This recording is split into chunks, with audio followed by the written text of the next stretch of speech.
اتنے تکلف کے پردے حائل کر رکھے ہیں تم نے اپنے اللہ تبارک و تعالیٰ کے ساتھ؟ ہر بات جو دل میں آ رہی ہے وہ کہہ دو. میں نے اپنے والد ماجد رحمۃ اللہ علیہ سے سنا، اللہ تعالیٰ ان کے درجات بلند فرمائے، کہ ایک بزرگ تھے،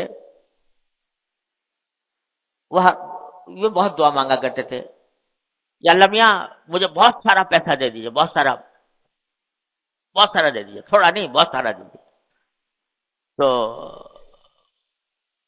وہ صاحب کشف بھی تھے، تو کہیں کشف ہوا کہ کیا تمہیں اتنا جو کچھ دے رکھا ہے اس کے اوپر تم اس اور مانگ رہے ہو اتنا سارا؟ جہاں لمحہ میں مانگ رہا ہوں اور مانگ رہا ہوں، مانگ رہے ہو اتنا سارا؟ کہ یہ شیطان مجھے ہر وقت تنگ کرتا رہتا ہے، تو میں اس لیے مانگ رہا ہوں کہ آپ مجھے ایک مرتبہ بہت سارا دے دیجئے، اب آئندہ اگر یہ مجھے آ کے پریشان کرے گا، یہ رکھا ہے دیکھ، یہ رکھا ہوا ہے تو اللہ میں نے دے رکھا ہے، تو اس لیے مانگ رہا ہوں کہ شیطان اگر آ کے مجھے پریشان کرے گا اور کہے گا تو کھائے گا کہاں سے، تیری اولاد کیا کرے گی، تو بچے کیا کریں گے، اس فکر میں مجھے مبتلا کرے گا، جتنی دیر میں اس کے اس فکر میں مبتلا ہوں گا جتنی دیر 1000 مرتبہ ذکر کروں گا آپ کا. تو اس واسطے میں اس لیے مانگ رہا ہوں کہ مجھے جب اگر ایک مرتبہ آپ نے دے دیا تو جب کبھی آ کے وہ کہے گا کہ کہاں سے کھائے گا، وہ یہ رکھا ہے دیکھ لمحہ کا دیا ہوا، اس سے کھاؤں گا، میرے بچے اس سے کھائیں گے. تو فرمایا کہ اس طرح اللہ تبارک و تعالیٰ سے بے تکلفی سے مانگا کرو، اور جتنا بے تکلفی سے مانگو گے، بدتمیزی سے نہیں بھائی، ہاں بدتمیزی سے نہیں، بے تکلفی سے، کہ اللہ تبارک و تعالیٰ میرے خالق ہیں، میرے مالک ہیں، میرے رازق ہیں، میرے مولا ہیں، میرے سب کچھ ہیں، کیوں نہ مانگوں ان سے؟ جو میری حاجات ہیں میں ان سے کیوں نہ مانگوں؟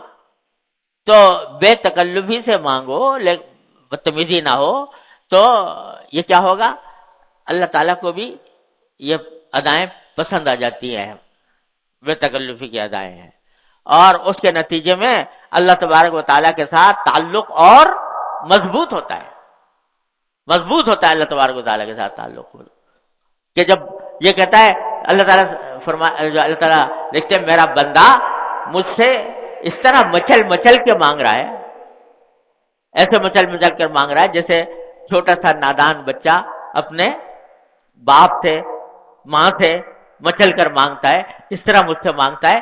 تو پھر اللہ تبارک و تعالیٰ تو ماں باپ سے کہیں زیادہ شفیق، کہیں زیادہ مہربان، لہذا وہ اس کی اس اداؤں کو بھی پسند فرماتے ہیں، اور اس اداؤں کے اوپر بھی مزید نوازش ہوتی ہے. لہذا اللہ تبارک و تعالیٰ سے رابطہ اصل چیز یہ ہے، اللہ تبارک و تعالیٰ اپنے فضل و کرم سے ہی عطا فرما دے کہ اللہ تعالیٰ سے مانگو، اور بے تکلفی سے مانگو، مچل کر مانگو، اور اللہ تعالیٰ سے اس کے ذریعے اپنی جو تعلق ہے اس تعلق کو مضبوط کرو. ہمارے حضرت والا قدس اللہ تعالیٰ سے فرمایا کرتے تھے، پہلے بھی عرض کیا کہ سارے قرآن کا خلاصہ وہ فرماتے ہیں سورہ فاتحہ، اور سورہ فاتحہ کا خلاصہ ایاک نعبد و ایاک نستعین. اے اللہ ہم ابھی آپ ہی کی عبادت کرتے ہیں، آپ ہی سے مانگتے ہیں. پہلے ہی دن کہلوا لیا یہ قرآن کریم میں پہلے ہی سورت میں یہ بات کہلوا لی بندے سے، اور صرف نے کہلوا نہیں لی، کہا 5 مرتبہ، کہا 5 مرتبہ نہیں، کتنی مرتبہ ہو گئے، ہر رکعت میں ہوتی ہے، کوئی رکعت اس سے خالی نہیں. تو کتنی رکعتیں روزانہ ہوتی ہیں، اتنی مرتبہ کہلوا رہے ہیں لمحے. کیوں کہلوا رہے ہیں؟ یہ ایاک نعبد و ایاک نستعین؟ ارے اس لیے کہلوا رہے ہیں تاکہ اس پر عمل کرو، مانگو اس سے، ہر چیز مانگو اللہ تبارک و تعالیٰ سے. ہمارے حضرت والا اللہ تعالیٰ کے درجات میں فرمایا کرتے تھے کہ دیکھو سارا قرآن بھرا ہوا ان اللہ علی کل شیء قدیر، ان اللہ علی کل شیء قدیر، ان اللہ علی کل شیء قدیر. اللہ تعالیٰ ہر چیز پر قادر ہے. یہ جملہ بار بار دہرایا گیا ہے قرآن کریم میں. محض اللہ تعالیٰ اپنی تعریف بیان کرنے کے لیے، اللہ تعالیٰ کو کسی کی تعریف کی حاجت نہیں. یہ سے بیان کیا گیا ہے تاکہ تم اس کی قدرت کا واسطہ دے کر مانگو اس سے. اللہ آپ ہر چیز پر قادر ہے، اللہ آپ رحیم ہیں، آپ کریم ہیں، آپ رحمان ہیں، آپ ہمارے پیدا کرنے والے ہیں، آپ ہمارے رازق ہیں، آپ ہمارے خالق ہیں. تو اللہ اور ہر چیز پر قادر ہے. تو میں آپ سے مانگ رہا ہوں، مجھے دیجیے۔ تو اس طرح اللہ تبارک و تعالیٰ سے جب بندہ مانگتا ہے تو اللہ تبارک و تعالیٰ ایسے بندے کو محروم نہیں فرماتے۔